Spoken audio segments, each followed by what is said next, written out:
James Kettleborough and Colin Ingram fought hard on the penultimate day of the LVCC Championship match between Glamorgan and Kent in Cardiff. That after Joe Denley had become the latest batsman to enjoy the conditions before bad light robbed us of a session. Denley resumed his innings on 66 as Kent set out on the third morning on 256 for 1, which had them 358 runs ahead of their hosts. Denley and Rob Key, who started the day with 117 runs to his name, batted with positive intent first thing on a surface which had made life for a bowler an unrewarding one. These two had already put on 142 runs for the second wicket at the start of play, were soon adding plenty more, batting their side completely out of sight. Kent's batsmen are all finishing off this summer in fantastic form. Key especially, 113 and 94 had been his scores in his previous two innings, and he went on to record a 150 here, these just a couple of the 13 fours he struck in that. It was a tremendous effort from a man who may have just started to think that his best days were behind him. Clearly not.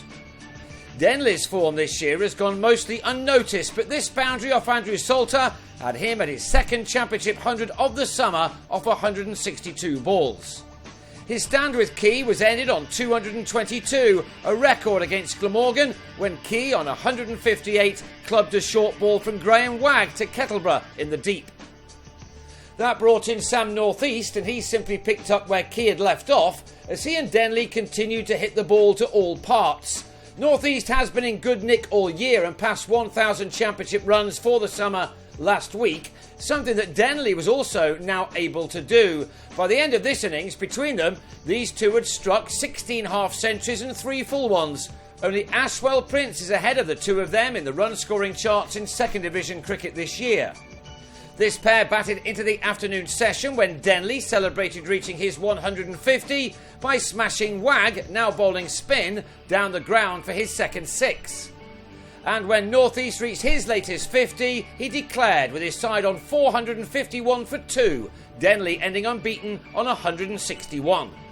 So Glamorgan were left with a target of 554 to win, but had the best part of 5 sessions to chase that down. But debutant Jeremy Lawler began his championship career with a pair after being bowled by Matt Coles, who then bagged his 65th wicket of this competition this year by having David Lloyd taken behind for 4 at 23 for 2. 2 men back in the hutch inside 7 overs. So Kent would have fancied wrapping up this game with a day to spare, but they were held up by both Ingram and Kettleborough, who did everything they had to do to try to prolong this match. The sun of the last couple of days had disappeared, replaced by the greyness we saw so much of in August.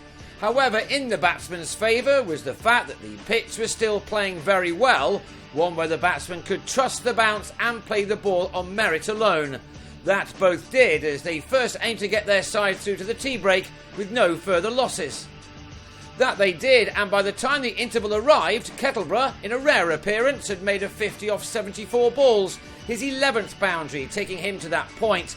Ingram had got to 42 when the players went off, and the worsening light meant that they never returned for the last session.